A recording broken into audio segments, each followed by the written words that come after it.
Juan Carlos, buenas tardes, ¿cómo estás? Bien, ¿y tú? Bien, ¿Cómo te también. va? Aquí ya listos. Qué bueno. Qué bueno, qué bueno. Se oye perfecto, así es que Qué está. Sí, es lo que estaba yo probando, el audio, el video y todo, sí. El internet que con estas lluvias ha fallado bastante. Bueno, ese sí no hay forma de. No te queda más que andar con tu cablecito de lado a lado. Sí. Pero bueno, ya estamos. Sí. ¿Tú cómo has estado? Bien, todo tranquilo también. ¿Eh? ¿Qué Por su- tal? Vamos a ¿Qué tal? ver, ya tenemos gente conectada, Ujú. así es que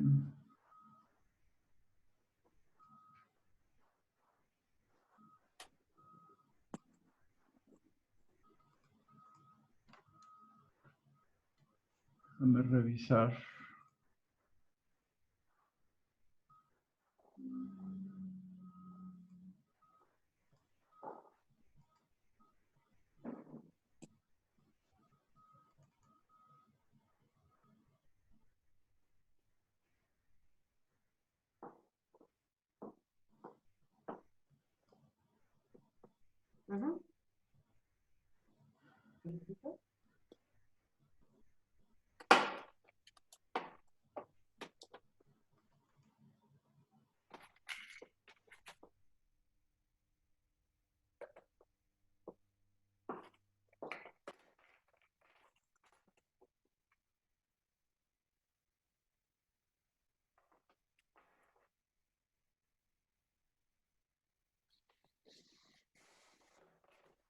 Hola, Juan Carlos, todo bien, ¿Cómo, bien, cómo va gracias. tu día? Pues normal, ya, ya, ya es normal cuando está agitado. Sí, ¿verdad? Ya no sé ni por dónde, todos los días sale algo. Es correcto. ¿Tú qué tal? Sí, igual, un poco en bomberazos esta semana ha sido bomberazo por bomberazo. Ya sé, No, pero bueno, no sé por qué, la verdad. Como que hay semanas en donde el mundo gira alrededor de crisis. ya sé. Ya es lo único permanente, ¿no? Hola Luis, ¿cómo estás? Es correcto. ¿Cómo estás? Bien. Marco, buenas tardes. En- Este, ¿Traes como nombre, Marco, Sí, el sí, de traigo, es Ricardo? que, es que esta es la cuenta de ¿De Amexicom Ricardo? y entonces no me deja renombrar. Ya. No sé por qué. Antes sí me dejaba, pero Jóvenes, ¿cómo están? Buenas José, ¿cómo tardes. estás? Bien, ¿Qué José, onda, ¿cómo te José va? Claudio? ¿Cómo estás? Muy bien, afortunadamente. Qué bueno. Tú, Luis, ¿ya o no? Pues hoy salió hasta el sol. ¿Sí? Ayer todavía ayer y antier en la noche, sí seguía lloviendo. Hay una costumbre que a mí todavía no se me pega que tienen todos los regios, que todos saben perfectamente cómo va a estar el clima todas las semanas. Y no, el viernes va a llover. Yo, ¿cómo saben? O sea, esta costumbre estoy tratando de adquirir la costumbre de ver el clima, pero no. No, ¿No se te da? O sea, yo luego llego en la mañana y yo, ¿por qué traes ese impermeable? Va a llover a las 5 de la. Y lo revisan todo el tiempo. Sí, Pero ya bajaron las lluvias, como que la parte crítica, bueno, el congestionamiento ya bajó. Obviamente hay un tema ahí pues tú ves las coladeras de ramas y basura. O sea, el tema de la sí, inundación sí juega un papel importante el volumen de agua que cae y el sí. tiempo que cae el agua, todas las que llueve. Pero yo creo que yo me atrevo a decir, y puedo estar equivocado, ¿no? Pero para mí es un 50-50 la basura contra lo impresionante. Son coladeras gigantescas. Y Sí. están tapadas. Entonces, pues Wow. sí, pero ya No, pues sí, afortunadamente bien. el sábado y ¿qué fue? Del domingo, sí estaban Ujú. con la gente hasta, faltaron los TikToks en gente en balsas y Impresionante, sí. esquiando y Exacto, don, exacto. don Salvador, buenas tardes. Finos caballeros, Luis, Salvador. ¿Qué onda? ¿qué tranza? Estamos platicando aquí con el chilango Regio. regiomontano. Que me estoy regionalizando. Ya. Está bien. Que andaba ahí en su balsa. Exacto. Sí, Salvador, Está bien. tienes la... ¿Cómo están todos? Bien, Muy gracias. bien. Salvador, gracias. Salvador, ¿tienes la infografía?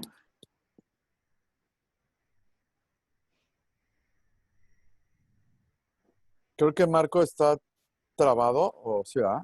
Sí. Sí, te trabaste, Marco, tu Wi-Fi. Sí. A ver si ya se destrabó o todavía. Tu audio sí, tu video no. Se va a grabar la sesión para ver qué tan picante me puedo poner. Sí. Salvador, ¿me compartes Bueno, entonces El Salvador para la no tirarle a nadie, infografía ¿eh? para ponerla acá en el... La puse desde hace algunas horas en el chat. A ver, En ahorita el la reviso. chat, Marco. Ahí la puso, está muy buena. Ah, sí, cierto, ya la vi. Tú me dices cuándo y yo la comparto.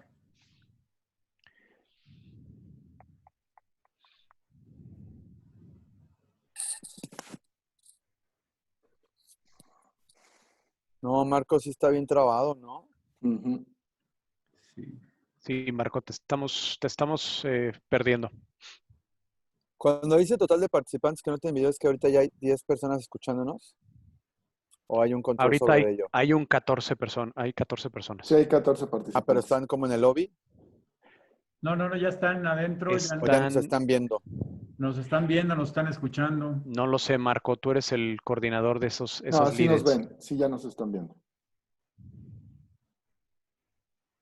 Ah, sí, ya nos oyen y ya nos ven. Sí, claro, ya nos ven. Ya. Eso es lo que tiene Zoom, ya es no puedes ocultar nada. No, sí puedes poner un lobby. ¿Sí? Estás aceptando. Sí, Y pero les vas a- Ah, ahorita no, ya, sí, pero ya que están aquí en la sesión, ya están adentro. ¿ya me escuchan? Hola, buenas tardes a todos. Hola, ¿qué tal? ¿Cómo estás, ¿Qué Muy Fabio? tal? buenas tardes. ¿Ya me escuchan todos?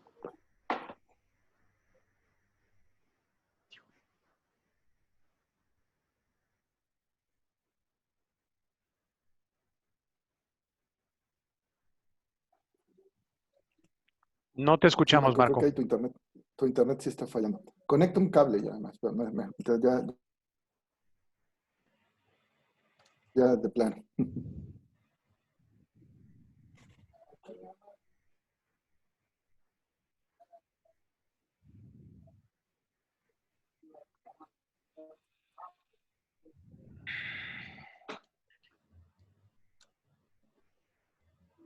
Ahí ya me escuchan mejor. Bueno, ¿ya me escuchan?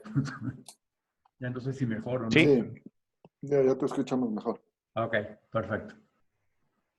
Ok. Te vemos friseado, pero sí te escuchamos mejor. Bueno, le voy a quitar el video para que no...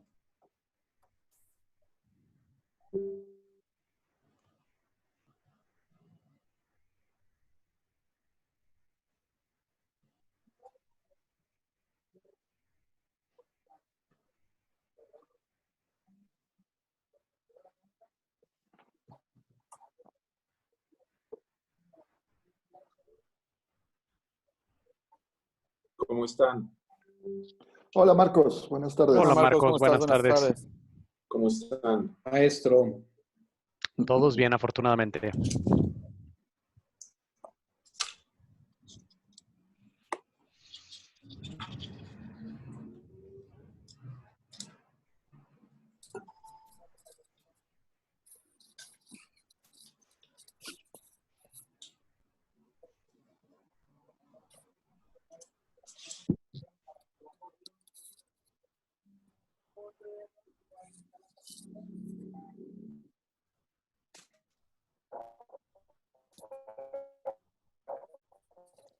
Escuchas perfectos. Te escucho perfecto, Marco. La tecnología es maravillosa cuando funciona y ¿Cuándo la funciona? necesitas. Exacto. Sí.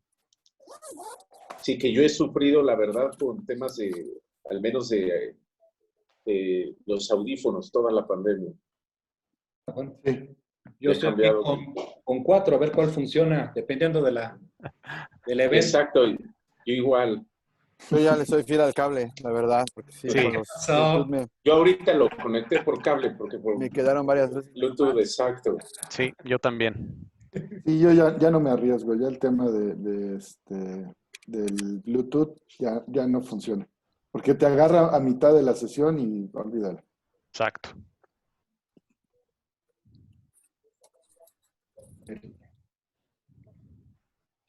Hablando de eso, a ver, ¿aquí me escuchan? Sí, Sí, perfectamente. chava, te oigo No bien. había conectado, de hecho, no había conectado mis audífonos. Ah, Sí, ya te decía escucho- yo, ¿por qué está te tan escucho. callado? No, pues estoy aquí en circo de 3 pistas. Ay, Dios mío. No entiendo por qué, hombre. ¿Por qué te agobias? Pues por, Si no está pasando nada allá afuera, Sí, todo está perfecto allá arriba, allá todo afuera. está parado. mi jornada por contrato empieza a las 6 de la mañana todos los días, Ajá. pandemia o sin pandemia. Entonces ya para estas horas ya camino como perrito pateado, me voy de lado. Sí, ya el aceite ya falla. Puta, pues que si empiezas con el rollo de sí, pero termino temprano. Yo creo que eso me duró 3 días. Y después de eso, ya, te empiezas a las 6, pero terminas a las 9, 10 de la noche.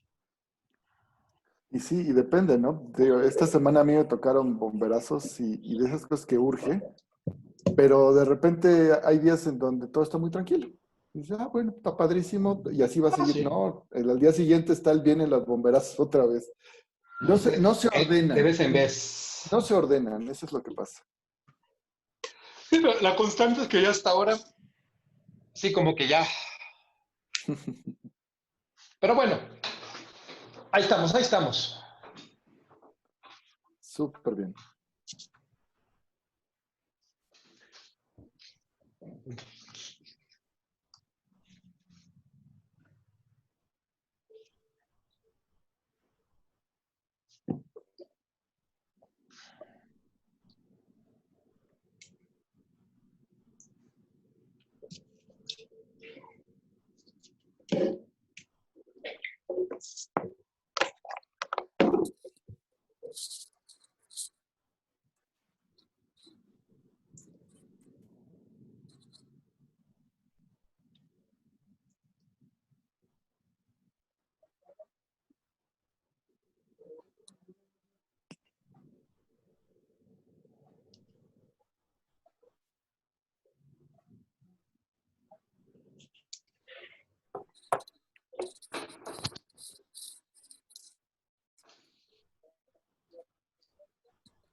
Luis, si algo te sirve, creo que ya viene el diluvio por acá. Ah, bueno, ya está emparejando. Sí, de la nada. Hoy ya estuvo. Ahí se viene. Acá todavía sigue fresco, estamos a 32 grados, entonces. ¿Y eso es Cualquier fresco? cosa, Se mano. puso fresco. Oye, No, aquí por está, cierto, está muy tranquilo. nunca te he cargado tiro, Luis. Han de ver que un día Luis Ay. tiene la gentileza de invitarme a dar una ponencia con los bancos del norte Ujú. en el planetario de Monterrey, chulada el lugar, y nos hacen una comida ejecutiva los ponentes, Ujú. de primer nivel la comida, pero nos Wow.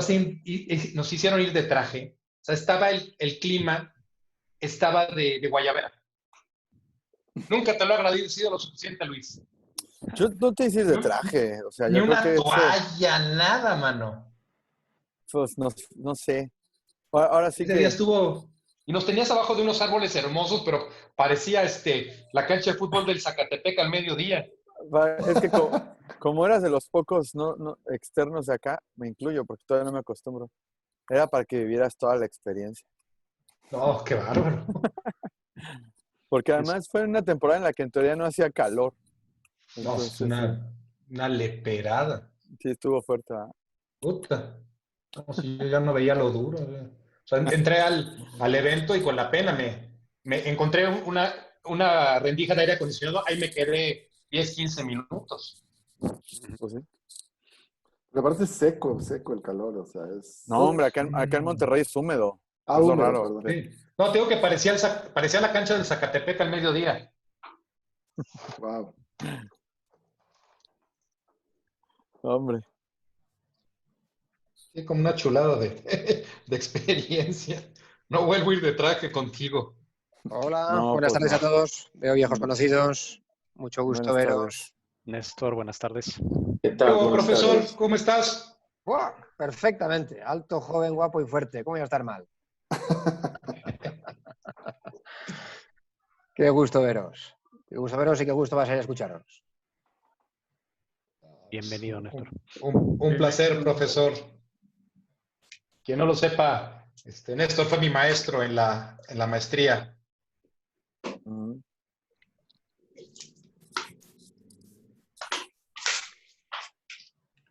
Pues a 3 minutos estamos, señores. Ok, gracias.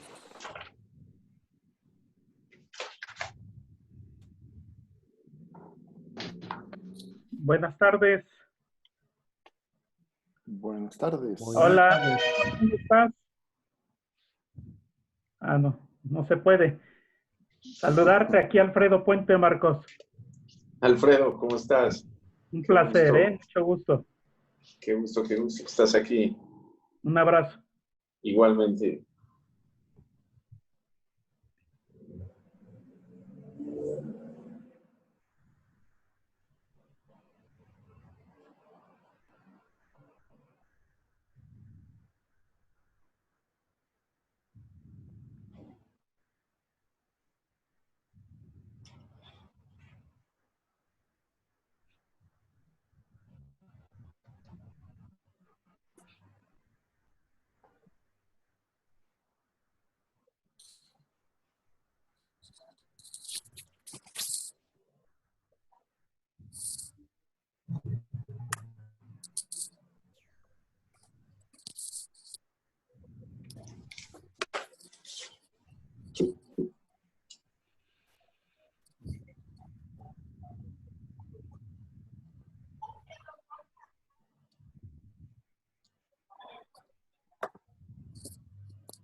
Pues listos, José, cuando quieras.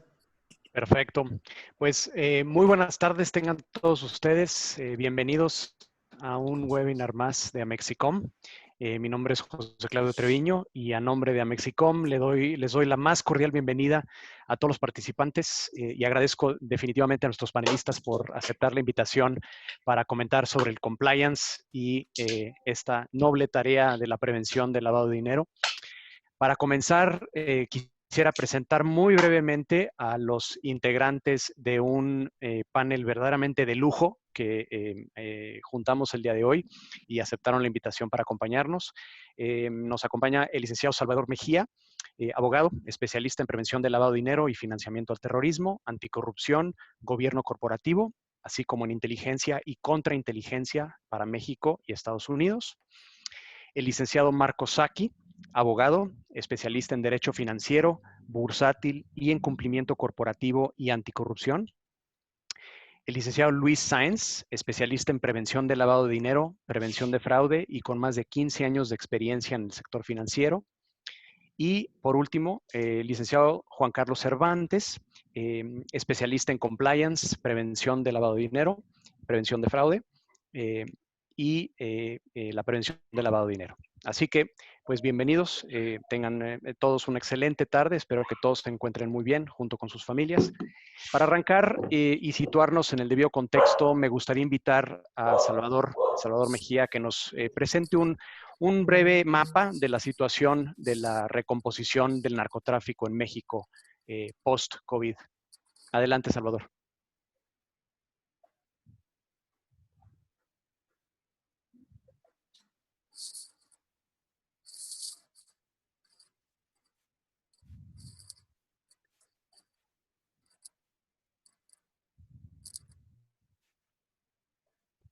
Estás en mute, Salvador.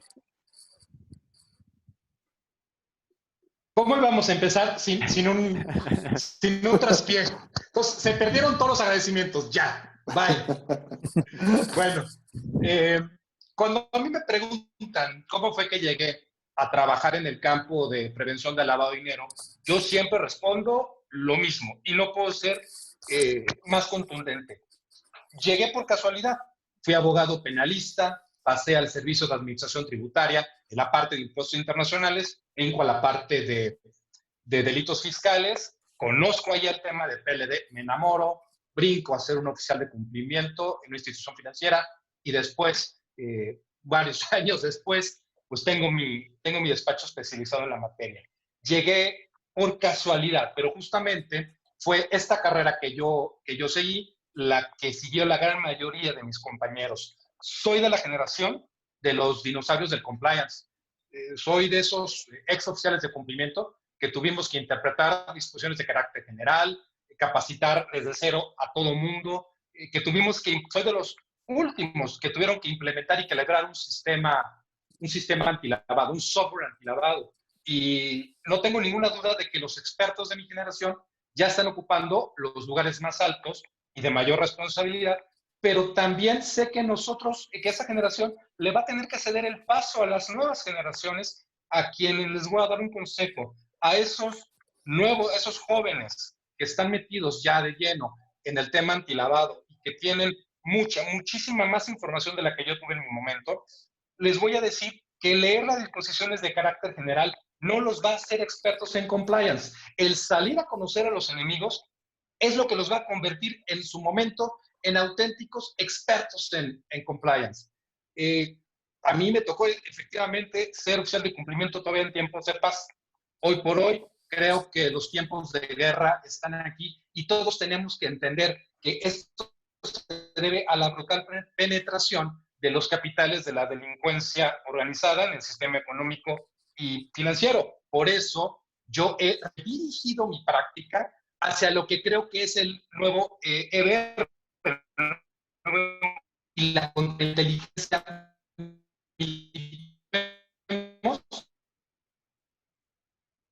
Viene la nueva, quedó establecido que había un juego tremendo por parte de la delincuencia organizada. Se hablaba de cárteles, se hablaba de penetración y todo eso está genial, pero yo les hago una pregunta.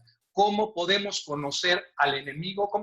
¿Cómo podemos atacar al enemigo si no lo conocemos? Entonces creo que lo principal es analizar, entender quién es hoy por hoy el que se está convirtiendo en la persona a la que estamos buscando bloquear como cliente o perseguir como si somos funcionarios públicos en temas de seguridad. Entonces, si quieren, podemos avanzar. Esto es una pequeña infografía que en mi despacho hicimos.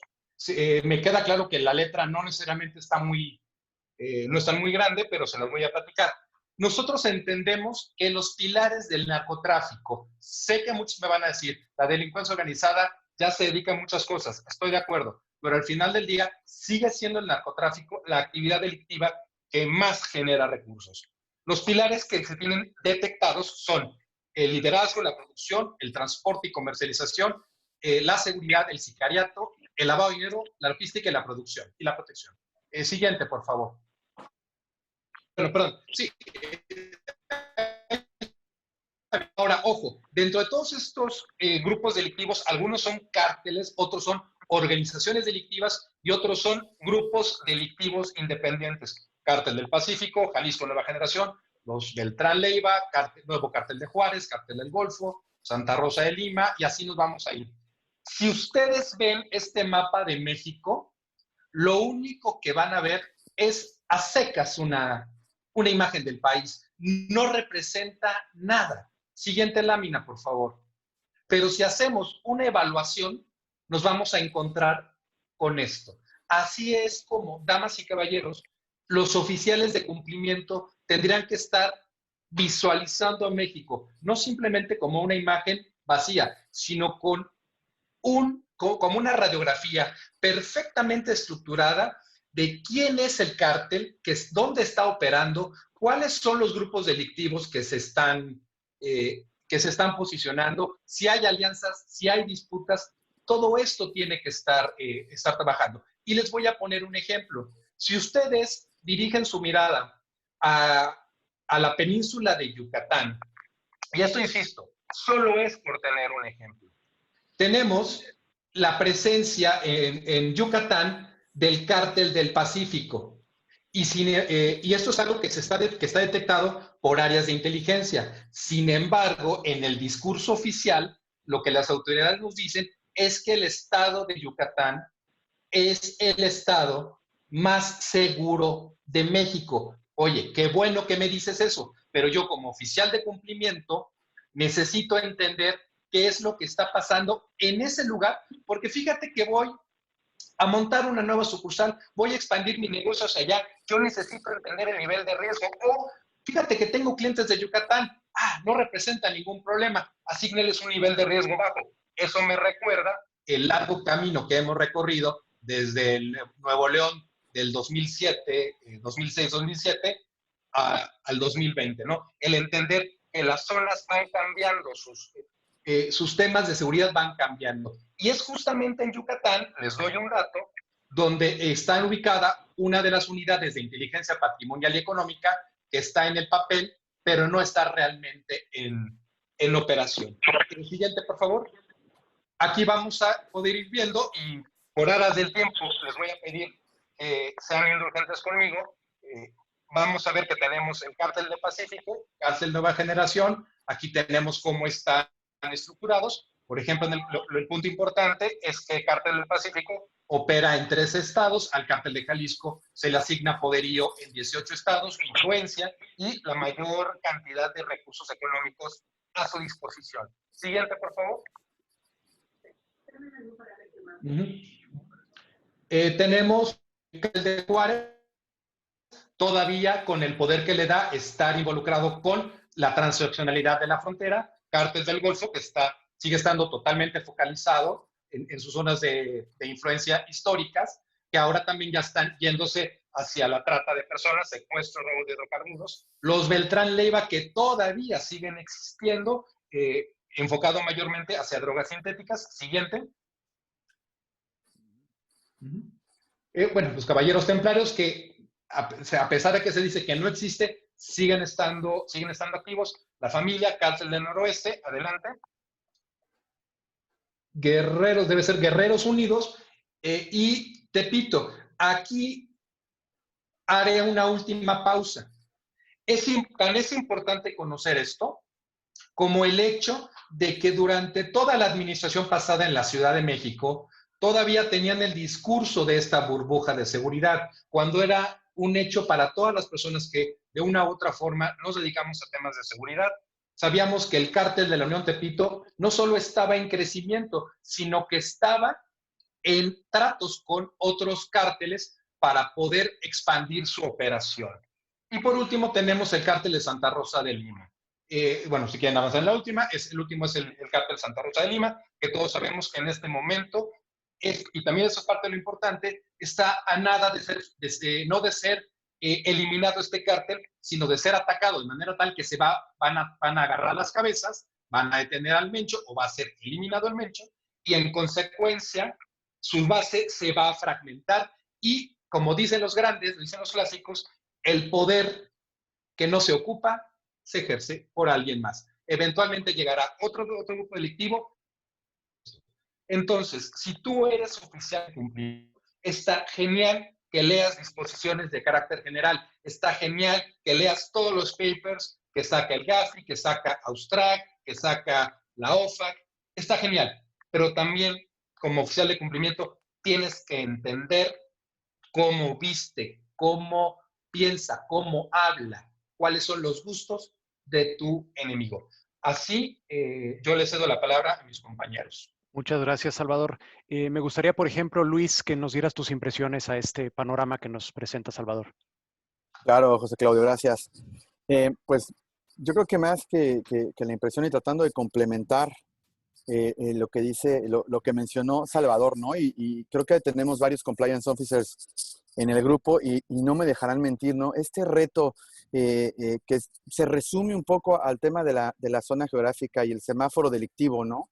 Hay algo importante que mencionó Salvador, que es el impacto, ¿no? Tal vez no haya tanto narcotráfico como tal, es una sola actividad, pero una vez que te pega el impacto es muy fuerte. Entonces es muy importante esta sensibilidad que nosotros tenemos que tener hacia nuestra primera línea de defensa, ¿no? Esta sensibilidad de poder conocer e identificar bien a nuestros clientes y que tiene que ver justo con conocer quiénes son, cómo operan, en qué zona están, ¿no? Esto es algo importante que nosotros tenemos que sensibilizar todo el tiempo, ¿no? Yo creo que este tema de la capacitación es importante, pero es importante sensibilizarlo, ¿no? Yo sé que, y probablemente lo mencione también más adelante, pero para mí es básica esta parte de sensibilizar, de tener esta comunicación directa con nuestras áreas comerciales, porque ellos son justo los que pueden identificar a estos prospectos, ¿no? Y hablando específicamente de los cárteles, ¿no? ¿Quiénes son? ¿De dónde se comportan? Origen, destino del recurso, ¿no? Entonces, al final de cuentas, sí es un criterio de nuestra EBR, de todos nuestros criterios para determinar un grado de riesgo de nuestra entidad, identificar el grado de riesgo de nuestros clientes.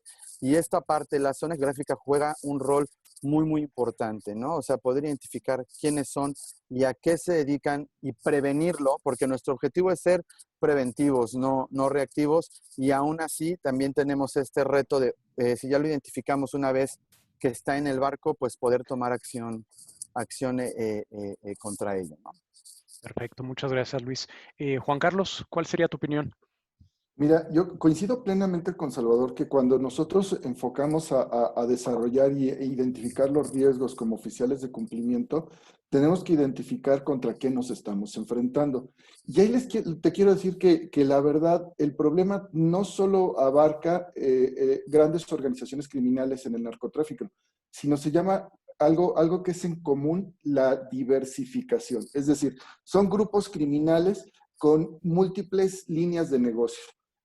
Tomo el cártel de Jalisco como ejemplo que lo tocaba Salvador, y que en este cártel participa en huachicol, participa en tráfico de drogas, certifica en falsificación, controla puertos, trata de personas. El tema de estos grupos criminales es que ya funcionan como entidades supranacionales, globales, que tienen muchas líneas de negocios, y en eso tenemos que enfrentarnos, ya no solamente pensar en que estamos en Guadalajara y en Guadalajara nuestros riesgos son en tales sectores. No, ellos van a entrar en cualquier tipo de sector que pudieran introducir recursos de procedencia ilícita.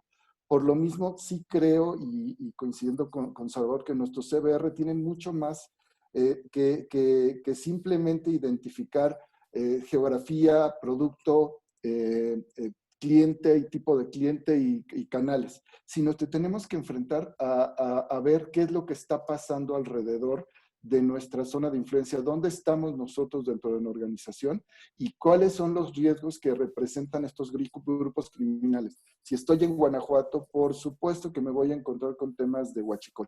Si estoy en temas de la Ciudad de México, pues me voy a encontrar con empresas pequeñas que son utilizadas para la introducción de recursos de procedencia ilícita.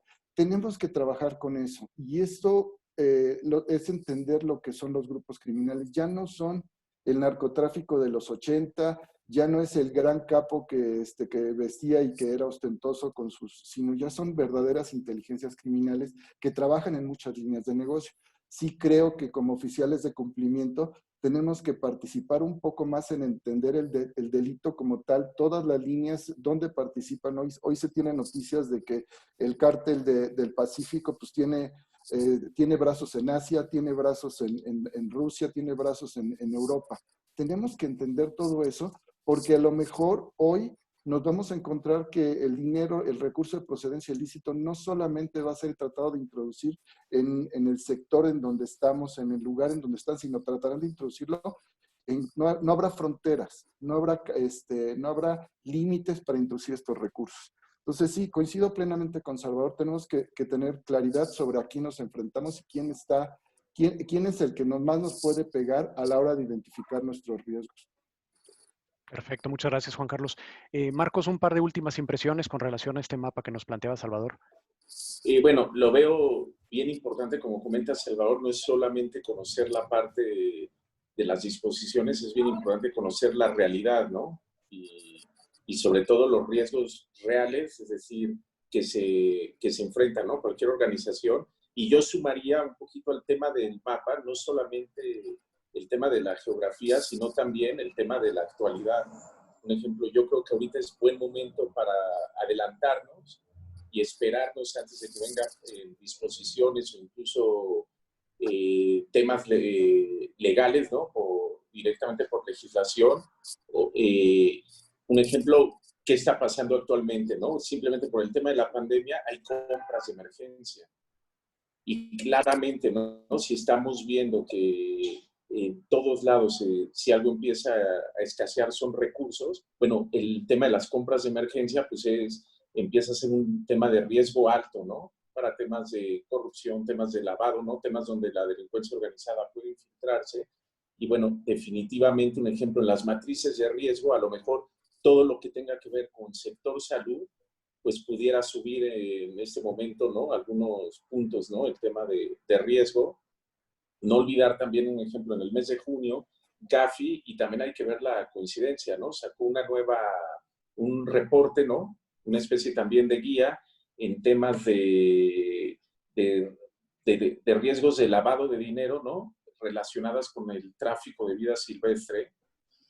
Y pues no hay que olvidar, ¿no? Es decir, parte de, incluso, ¿no? De las explicaciones que no sabemos si son reales o no, de dónde viene todo el tema de la pandemia, es precisamente de tráfico legal e ilegal, ¿no? De vida silvestre, ya sea para consumo, ¿no?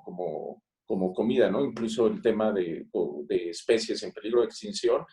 Y claramente Gafi da incluso algunos temas como pudieran ser mitigantes, ¿no? O temas que debemos incluir en los radares de riesgo, como decir, oye, exportaciones a China, ¿no? Que simplemente es un país que, pues, tiene un consumo importante, ¿no?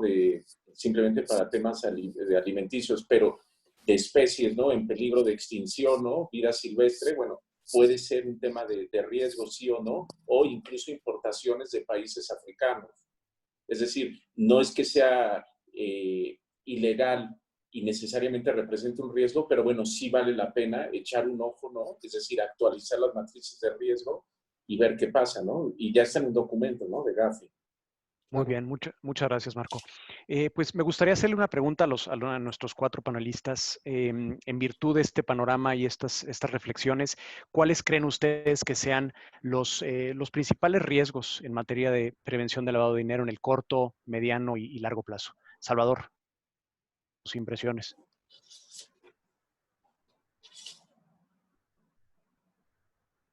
¿Quién es el mood, Salvador? Cero y van dos. Listo. Perdón. Es la primera vez que uso Zoom. Los riesgos más importantes que tenemos en prevención de lavado de dinero, amigo mío, creo que sería no olvidar la parte histórica de PLD. Cuando fue la crisis financiera del 2008, yo recuerdo, todavía era yo oficial de cumplimiento, recuerdo que la única prioridad del banco era la cartera vencida. Era cobrar, cobrar, cobrar y cobrar. Y recuerdo que en esos días llegó a mis manos una relación de los despachos de cobranza externos. Teníamos 20, 30, 40 despachos y tenían una semana de rotación. Y me pareció que eso era algo que representaba un riesgo para nosotros. Mandé una nota señalando que igual la delincuencia organizada podía cooptar estos despachos y ofrecer dinero a los deudores, a nuestros deudores, para comprar sus inmuebles. Era un nivel de riesgo muy alto.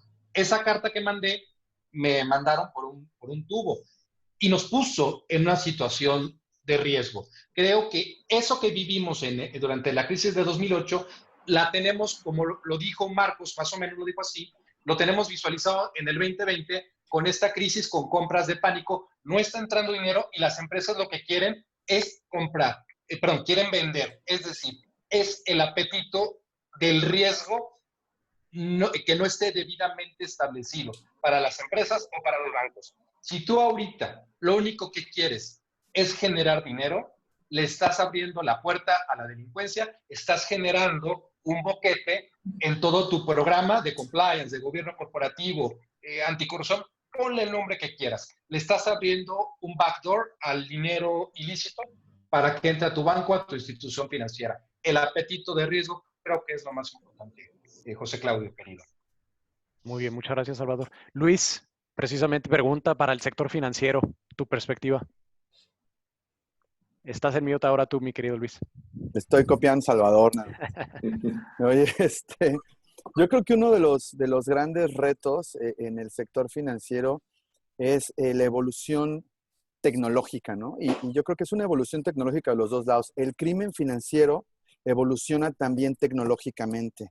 El crimen ya evoluciona, ya no es como que lleguen y te asalten la sucursal, lo hacen, ¿no? Pero hoy ya tienes un tema de hackeo, donde ya tienes que involucrarte en temas de ciberseguridad, donde tienes que ver cómo lo vas a prevenir. Hoy ya no solamente somos esas áreas de compliance o de PLD que solo hacíamos análisis y monitoreo y reportes, ¿no? Hoy somos un área de investigación, somos un área de inteligencia, somos un área buscando herramientas y tenemos que además tratar de transmitir y de tener esta interpretación de la ley para poder acercarnos con nuestras áreas de tecnología y decirles cuáles son nuestras necesidades, ¿no? Entonces, creo que esto es uno de los retos más fuertes a los que nos estamos enfrentando en el sector financiero, porque además también hay una evolución, pues en otros ámbitos, ¿no? La moneda cambia, hoy tienes activos virtuales, tienes criptomoneda, hoy tenemos una ley fintech. Entonces, si no te vas o no te subes a este tren evolutivo de prevención, pues vas a tronar muy pronto, ¿no? Y yo creo que esto es algo a lo que nos enfrentamos todos los días los compliance officers o los que estamos en temas de cumplimiento, porque además en el sector a veces te encuentras con que no es fácil comunicar esto, a veces no le dan la importancia o el peso que tiene hasta que ya te pegó, ¿no? Hasta que ya alguien te vació la cuenta, entonces te das cuenta que eres vulnerable.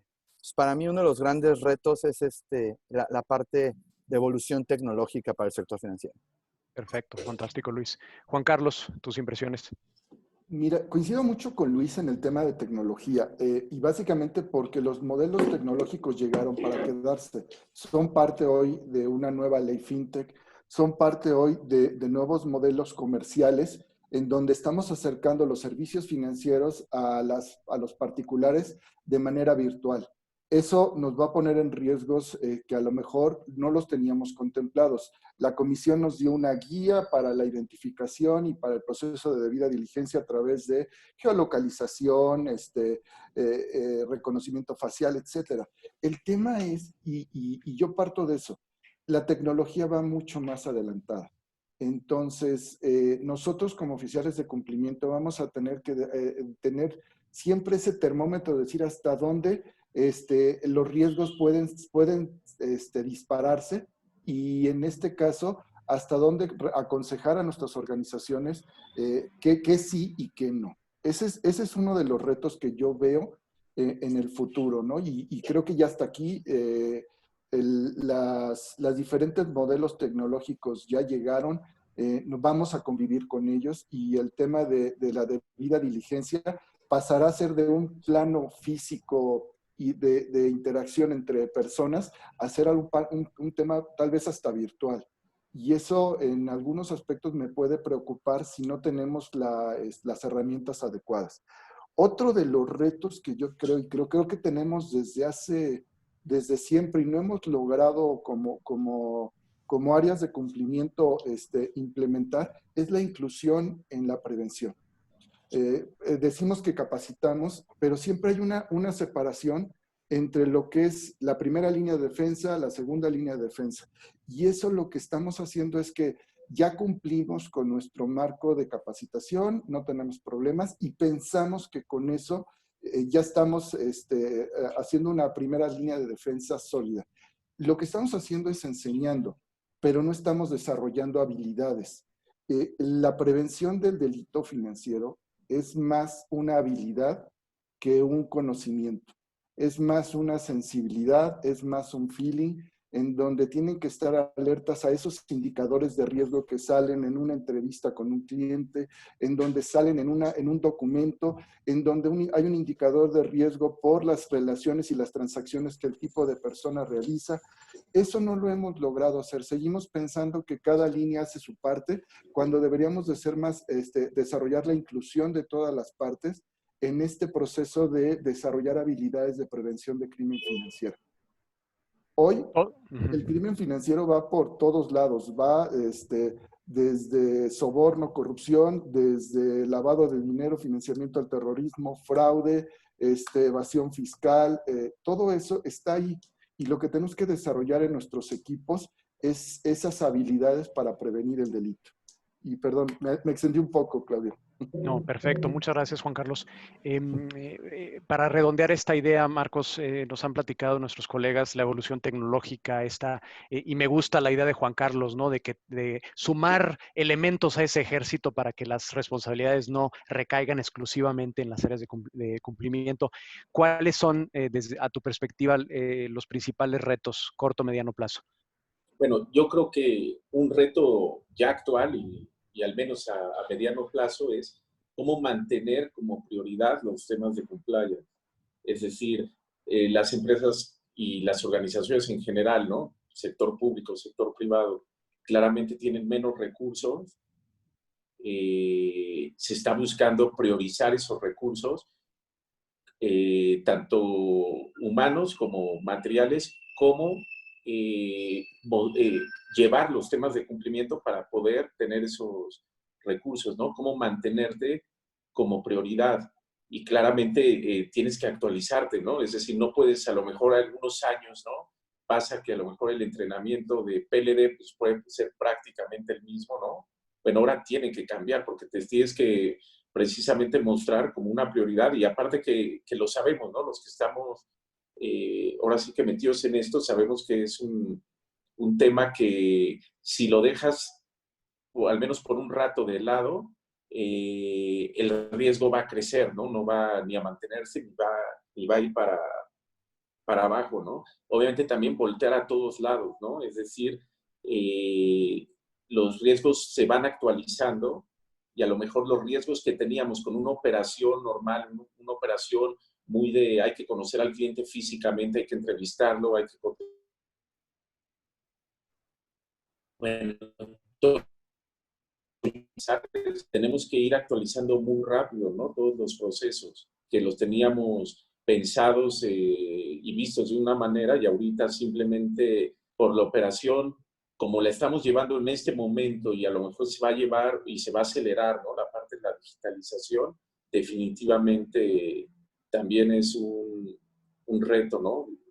Bien importante, ¿no? Como decía, yo creo también actualizar el tema de las matrices de riesgos, y algo que hay que estar bien pendientes es muchas veces los temas de compliance, los temas de cumplimiento, y si hace ratito citaba, ¿no? Salvador, igual la crisis financiera de 2008-2009, pues bueno, en esos momentos, precisamente cuando baja la velocidad, es decir, como un río, ¿no? Es decir, cuando el agua va muy rápido, pues no ves qué hay ahí. Cuando baja la velocidad es cuando empiezas a visualizar, ¿no? Qué es lo que está flotando, qué hay ahí. Y bueno, y es cuando podemos empezar a identificar temas que no veíamos, ¿no? Con una operación normal, una operación muy rápida. Y en ese momento identificas, ¿no? Nuevos riesgos que no tenías o incluso riesgos que ahí estaban, ¿no? Y simplemente van a salir, ¿no? Porque como decíamos, al momento que escasean los recursos, es cuando alguien va a ver de dónde sigue, ¿no? Generando esos recursos. Claro. Me gusta mucho este último comentario, Marcos, porque me invitas a la siguiente pregunta que quería hacerles a todos ustedes, y es, pues estamos viviendo momentos extraordinarios, ¿no? Ya se volvió un cliché de que todavía desconocemos si esta va a ser la nueva normalidad. Y precisamente en esta época tan difícil, ¿no? Esta época de guerra, ¿no? El debate entre el compliance en épocas de una normalidad versus la realidad que estamos viviendo. Desde su perspectiva, ¿qué tiene que hacer hoy diferente un oficial de cumplimiento, ¿no? ¿Qué tiene que dejar de hacer? ¿Qué tiene que hacer más? ¿Cómo le ha cambiado la vida la pandemia a un oficial de cumplimiento encargado por velar por la sana prevención del lavado de dinero en sus organizaciones? Salvador. José Claudio, creo que hoy, como nunca antes, lo que un oficial de cumplimiento debe de hacer es sacar de su cajón su Business Continuity Plan. Tiene que hacer una pequeña pausa para entender que lo que hacía se acabó. La manera de operar ya pasó a la historia.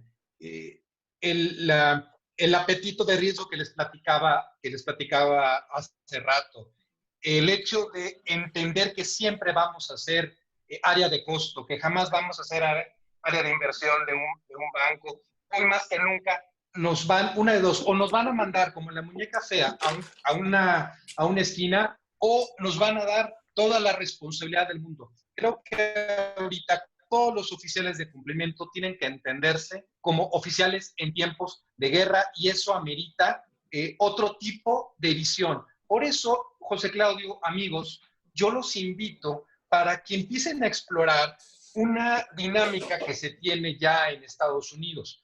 Ellos decían, en Estados Unidos empezaron a tener este debate. Oigan, ¿tenemos áreas de compliance, áreas antilavado? Sí. ¿Tenemos protocolos? Sí. ¿Tenemos presupuesto? Lo tenemos. ¿Tenemos apoyo? Tenemos todo. ¿Por qué no estamos ganando la guerra? Estamos ganando batallas, pero no la guerra.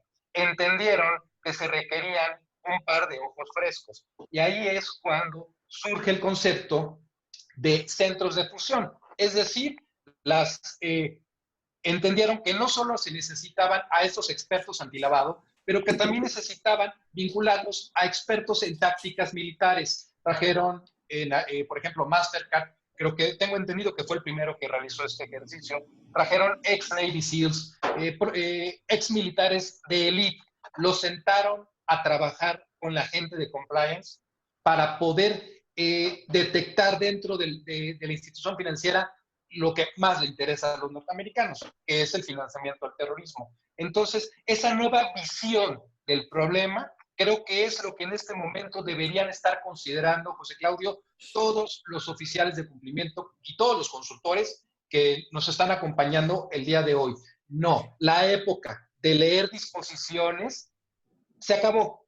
Ahora hay que ver esto con otra óptica. Insisto en esto, querido amigo. El nuevo enfoque basado en riesgo, sí, claro, puedes utilizar COSO, puedes utilizar ISO, puedes utilizar mi amado SARLAF colombiano, está bien, pero creo que algo elemental es incorporar la visión de la inteligencia militar. Muy bien, muchas gracias, Salvador. Luis, ¿coincides? ¿Cómo te ha cambiado la vida como compliance officer la pandemia? Sí, no, y voy a tomar un poco, bueno, algo de lo que mencionó Salvador, ¿no? Esto de las épocas de guerra, ¿no? Y los compliance officers de aquí no me dejarán mentir, pero yo creo que nosotros siempre estamos en tiempo de guerra, ¿no? Más bien tenemos que estar preparados para las nuevas batallas, ¿no? Entonces, a veces parece que estamos en tregua o las aguas más calmadas, o incluso a veces estamos en medio de guerras que ni siquiera son nuestras, ¿no? Pues a veces ahí está en guerra la comisión con la UIF y nosotros ahí tenemos daños colaterales, ¿no? Y algo en lo que la pandemia nos ha detonado o que nos ha ayudado incluso a reforzar, porque no sé si en todo el sector financiero, ¿no? Hablo con base en mi opinión y un poco en lo que vivo en mi día a día. Sí es importante esta evolución de la que he hablado, y no solo tecnológica, sino de esta evolución en la manera de hacer compliance y prevención de lavado y prevención de fraudes, en la que ya tienes que tener una sinergia con tus demás áreas, ¿no? Donde ya no solo es PLD, sino también tienes tu área de seguridad e inteligencia, donde también tienes un área de auditoría que te apoya, donde ya tienes también un tema de análisis diferente, donde ya hoy en tus áreas tienes actuarios, ¿no? Donde ya tienes gente, sí, también con una experiencia diferente, ¿no? ¿No? A un nivel, pues no sé si decir en Navy, ¿no? o militar, pero creo que hacia allá es a donde deberíamos de estar apuntando. Se ha considerado aquí en otros foros y en otras mesas, porque a final de cuentas es esta parte de evolución. Y yo creo que la pandemia lo que está haciendo es hacer que se adelante un poco, ¿no? Porque también estos momentos de crisis, pues que te llevan a adelantarte y tratar de evolucionar y poder prevenir, pues también para el crimen financiero yo creo que este tipo de crisis es un área de oportunidad. Yo creo que todos tenemos ahí algún conocido que trae este increíble negocio con mucha lana para vender cubrebocas, ¿no? Entonces, llegan y tocan a la puerta, entonces tienes que ser muy cuidadoso, ¿no? Al final de cuentas, y repito lo que dije al inicio, esta sensibilidad, esta línea tan delgada con nuestras áreas comerciales, donde hay que ser sensibles, porque justo ven una buena oportunidad de algún negocio que se hizo de alguna manera, pues tal vez no de la correcta o que no tenemos mucha claridad, pero al final es un tema de traigo buen ingreso, ¿no? Al negocio, y nuestra labor es cuidar la integridad, primero la de todos nosotros, y después sí la de la financiera y la de la institución, ¿no? Entonces esto nos ha llevado a evolucionar y a tener sinergia con todas nuestras áreas, ¿no? Y empezar a mirar hacia a una inteligencia y una investigación un poco más o mucho más avanzada. Muy bien, muchísimas gracias, Luis. Juan Carlos, ¿cómo ves? ¿Sigue haciendo lo mismo el Compliance Officer hoy o está haciendo algo radicalmente diferente a raíz de la pandemia? Soy muy franco, creo que el Compliance Officer, y no me refiero a las grandes instituciones que mis colegas conocen, me refiero ya a las instituciones de nivel medio, en donde el Compliance Officer no se ha quitado esa cachucha de, a ver, lo tengo para que cumpla ante el marco normativo. Hoy el Compliance Officer debería migrar a ser realmente una defensa, a ser el coordinador de toda la defensa de la organización.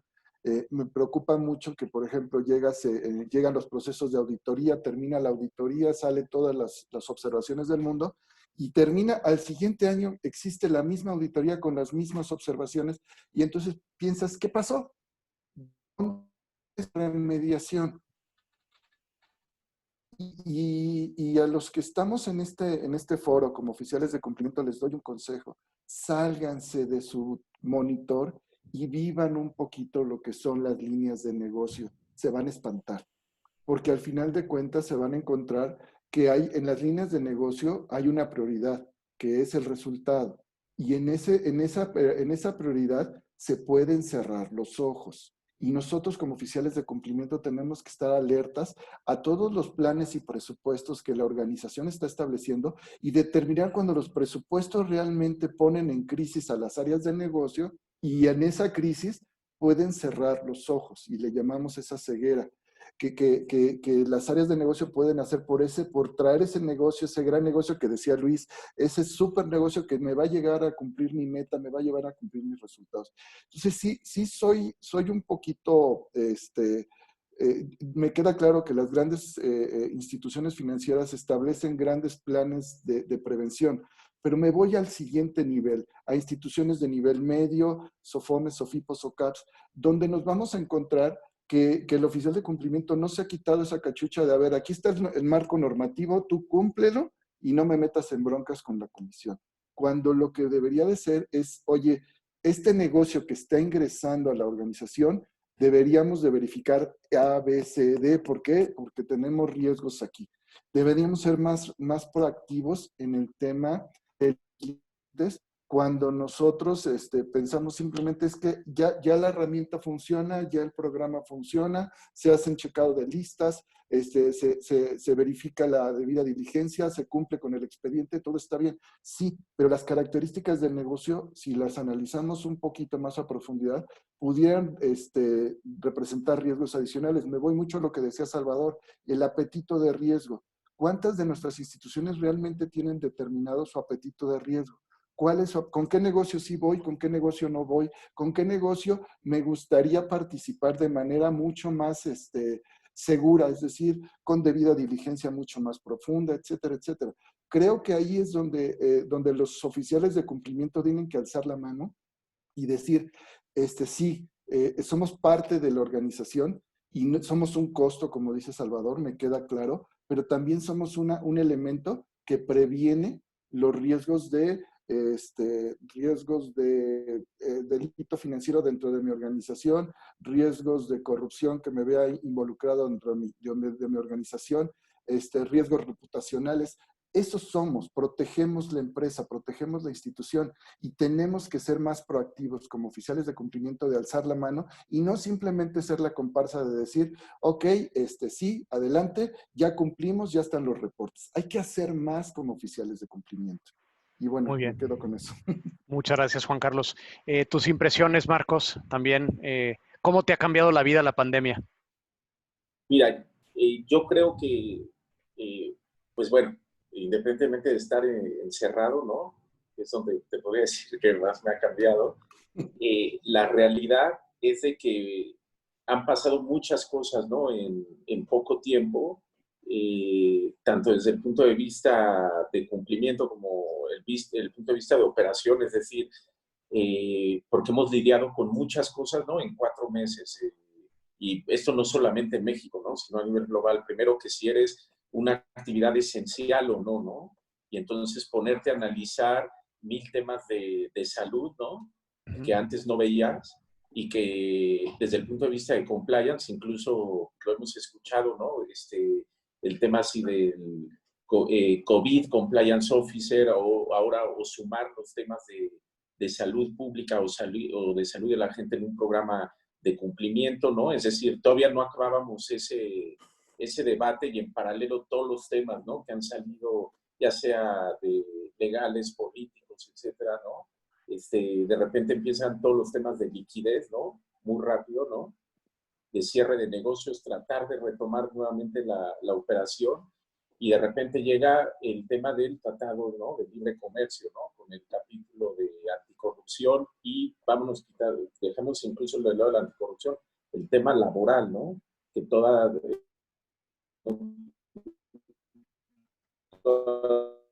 laborales.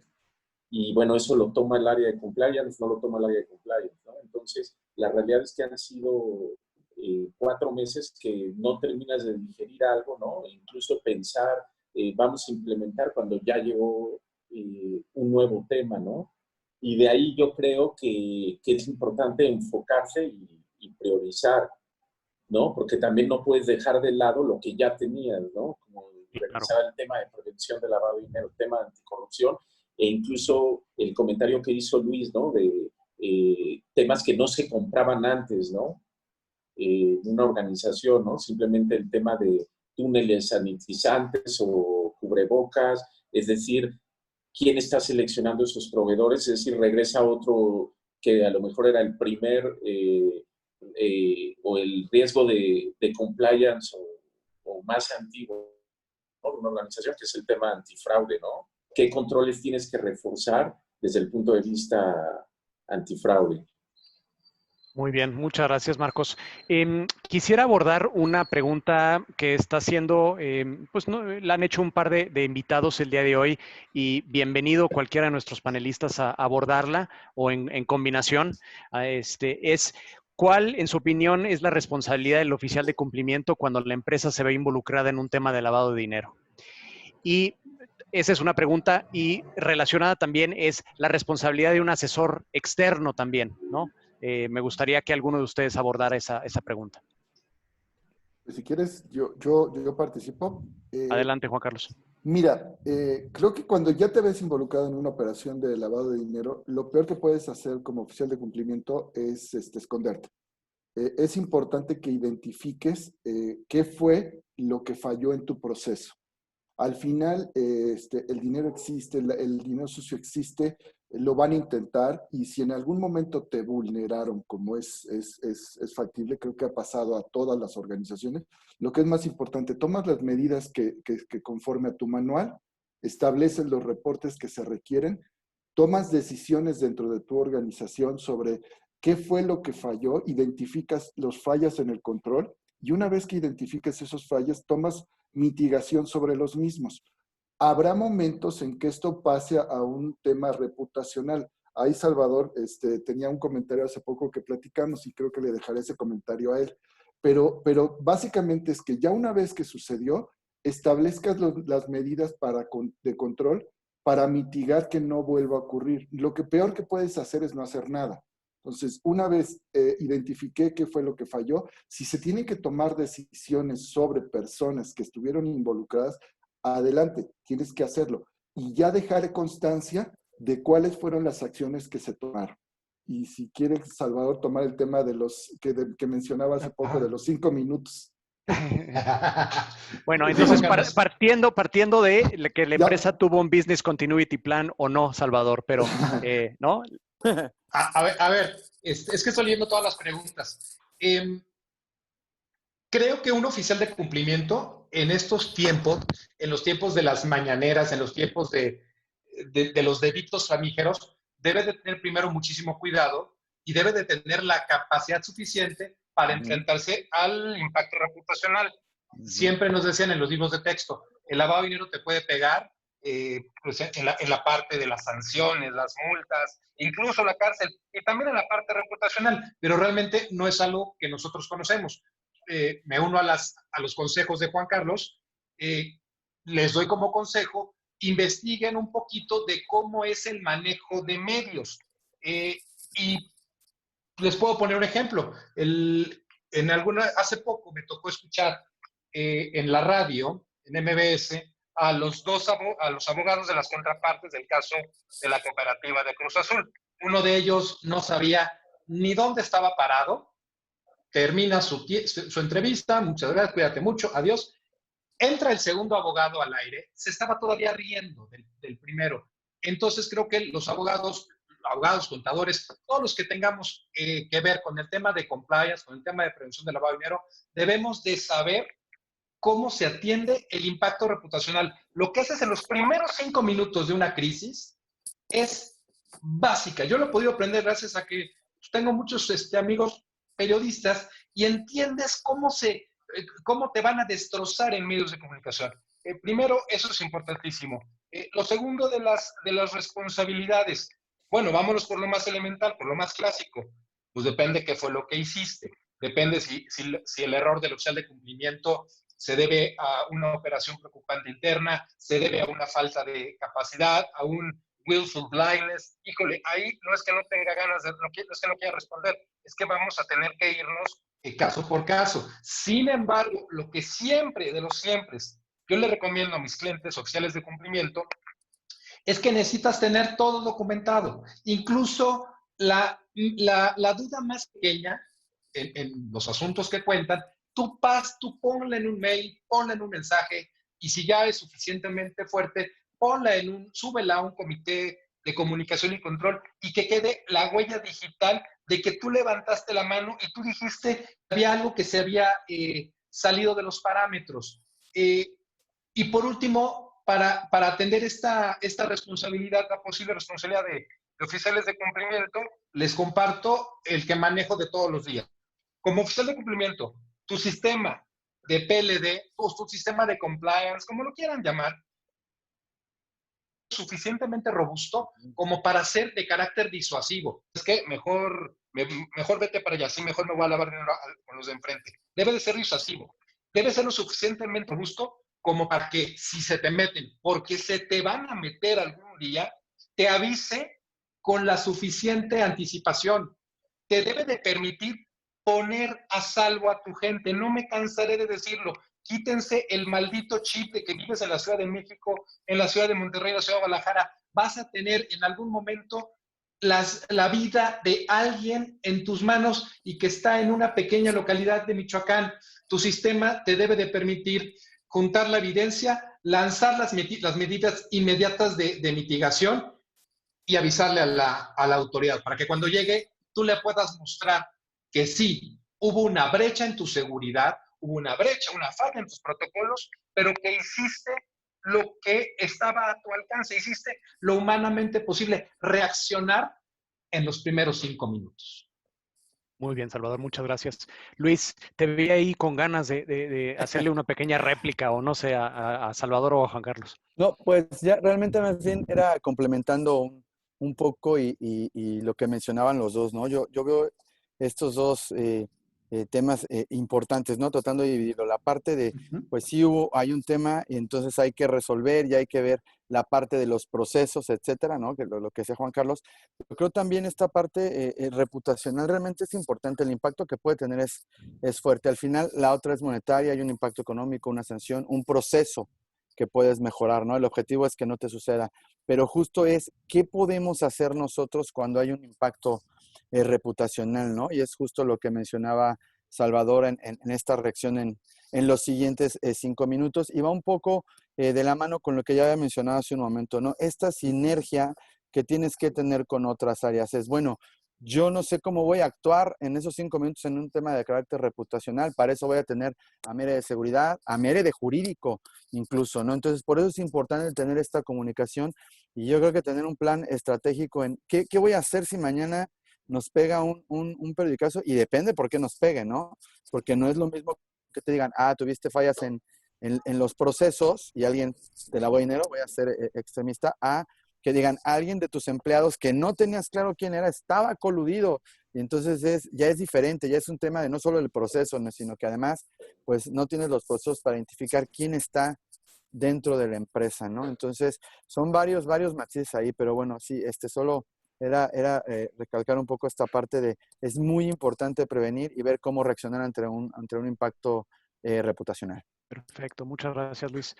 Pues Marcos, además de también pedir tu impresión en este tema de la responsabilidad, pues aprovechemos también el tiempo, se nos está acabando el tiempo, así que un par de comentarios finales también y recomendaciones que tuvieras también para nuestros invitados.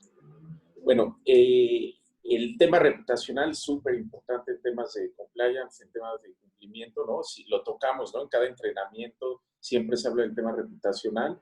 La última crisis, ¿no? Que vivió el mundo, la de 2008-2009, como decíamos, y fue eran puros escándalos, ¿no? De tema reputacional, sobre todo de instituciones financieras, que incluso algunas que a lo mejor actuaron bien, al final daban declaraciones totalmente fuera de lugar. Entonces, todo lo que llegaron a actuar bien, a lo mejor desde el punto de vista de prevención o de operación, bueno, lo desvirtuaron totalmente con declaraciones por no manejar el tema reputacional. Y hay que ver nuestra realidad, es decir, lo vimos incluso durante los últimos meses, que empresas que de repente pasaba que las empresas empezaron a tener la necesidad de anunciar cosas como si incluso planes de despidos, ¿no? O de no pagar salarios si la gente no iba. Y empezaron a hacer boletines sin que nadie se los pidiera, y esos boletines incluso llegaron a, no un periódico, a la mañanera, ¿no? Entonces también como organizaciones tenemos que saber, ¿no? Que la realidad que vive el país y vive el mundo es que muchas veces a lo mejor no va a ser un columnista el que saque una nota, ¿no? De tu organización, puedes aparecer te pueden avisar, oye, te anunciaron, y también mucho como área de cumplimiento también ver esos temas, ¿no? A lo mejor puedes tener un programa perfecto, ¿no? En temas de prevención de lavado de dinero, incluso en temas anticorrupción, pero a lo mejor la empresa por X o por Y está despidiendo gente sin pagar liquidaciones. Y bueno, también pues ahí tienes una ley federal del trabajo que te dice que tienes que pagar una liquidación. Pues claramente no pagar una liquidación es un tema fuera, ¿no? De la parte de cumplimiento totalmente o en contra, y reputacionalmente se ve horrible, ¿no? Es decir, si de entrada a mí me preguntas, oye, ¿te gustaría trabajar en tal empresa, ¿no? Que es famosa por rebajar, ¿no? El tema de prestaciones o incluso de la liquidación a los empleados, pues por supuesto que no, ¿no? Ni internamente ni externamente, ¿no? Porque pues, obviamente así pasará, ¿no? Con tus honorarios, ¿no? Y para acabar, pues regresar un poquito al tema que decíamos de autorregulación, adelantarnos un poquito a los tiempos. La parte de prevención de lavado de dinero es importante no olvidar. Gafi y el tema de las recomendaciones tiene tres ejes bien importantes, ¿no? Claramente prevención de lavado de dinero, financiamiento al terrorismo y proliferación de armas de destrucción masiva. Y si seguimos al menos las opiniones, ¿no? De políticos, ¿no? Sobre todo fuera de México, de qué está pasando y que si esto fue creado en un laboratorio, no fue creado en un laboratorio, más allá, ¿no? De todas las teorías de conspiración, ¿no? Que incluso ahí tenemos varios conspiranoicos profesionales, ¿no? Que se conectaron, ¿no? Juan Pablo, Rodrigo, claramente, ¿no? Va a venir algún tema por parte de Gafi, ¿no? Algunas medidas, algún reforzamiento en alguna recomendación, al menos en la parte, ¿no? De financiamiento a todo lo que tenga que ver con farmacéutica, todo lo que tenga que ver con laboratorios. Entonces, bueno, tratar de adelantarse un poquito y lo que decíamos, ¿no? Igualmente el tema de lavado de dinero a través de tráfico de vía silvestre, bueno, ya hay una guía de Gafi y difícilmente creo que todo el mundo ya se puso a actualizar, ¿no? Las matrices de riesgo en base ya a un documento, ¿no? Del propio Gafi. Muy bien, muchas gracias, Marcos. Pues Luis, Salvador, Juan Carlos, ¿algún último comentario para beneficio de nuestra audiencia? A ver, si quieren, yo doy un comentario. El tema de esta crisis económica que hoy tenemos, a diferencia de la crisis que vivimos en 2008, es la liquidez. En 2008 existió liquidez a borbotones. El dinero fluía, el dinero era muy barato. En esta crisis, el dinero no lo va a ver. ¿Por qué? Porque no hubo apoyos económicos, por lo cual mi consejo sí sería la ruta del dinero. Siempre tener certeza de esos picos que puede existir en la ruta del dinero, siempre tener claridad de dónde viene el dinero y qué secuencia tuvo. Lo dejo mucho en los temas de alertamiento. Esa es la diferencia más clara que yo veo entre la crisis que vivimos en la pandemia en 2008 y en esta crisis. Esta crisis se convirtió en una crisis de falta de liquidez, por lo cual encontraremos esos picos muy frecuentemente y es importante que cuando los encontremos tengamos claridad en la ruta del dinero. Mucho ojo en esas alertas. Ese sería un comentario final que dejaría como consejo. Muchas gracias, Juan Carlos. Luis. Bueno, yo como consejo y con base en un poco en mi experiencia lo que le diría y pues específico a los compliance officers es, y refuerzo esta parte, ¿no? Sensibilicemos la comunicación con nuestras otras áreas, con nuestras áreas comerciales. Hay que transmitir esto de quitar esta venda, ¿no? O no sé si venda o este concepto que tienen de las áreas de PLD o de compliance, de que somos deal stoppers, ¿no? Que realmente sepan que somos un aliado estratégico y que nuestro objetivo es cuidar la integridad de todos los colaboradores y de la institución financiera. Entonces, estamos aquí para avanzar juntos, y para prevenir, ¿no? Y para cuidarnos. Entonces, creo que ha cambiado mucho en estos tiempos. Ya no es como antes. Realmente sí vamos todos buscando una estrategia y una alianza, ¿no? Con todas nuestras áreas y pues es importante que como compliance officer tratemos de transmitir eso y no solo transmitirlo, ¿no? Si realmente aplicarlo y hacerlo, o sea, que se den cuenta que realmente sí tienen un aliado, que si tienen algo atorado con algún cliente, y estoy hablando de cosas muy básicas, pero es lo que mayormente pasa, es que tengan esa tranquilidad de poder llamar de, oye, pues esto no me late, pero ¿cómo le hago? ¿Se puede sí o no? Que sepan que siempre estamos para buscar el cómo sí dentro de las medidas necesarias, ¿no? Para evitar cualquier riesgo personal y de la institución. Excelente. Pues no fue por diseño, pero arrancamos contigo, Salvador. Vamos cerrando contigo entonces. Un par de últimos comentarios, por favor.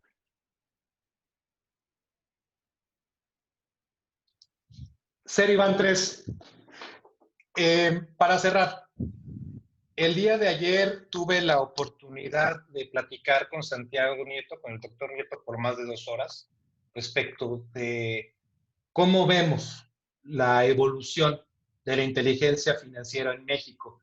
Y los dos creo que coincidimos, he sido muy crítico del trabajo del doctor, pero coincidimos en esta parte desde el primer minuto.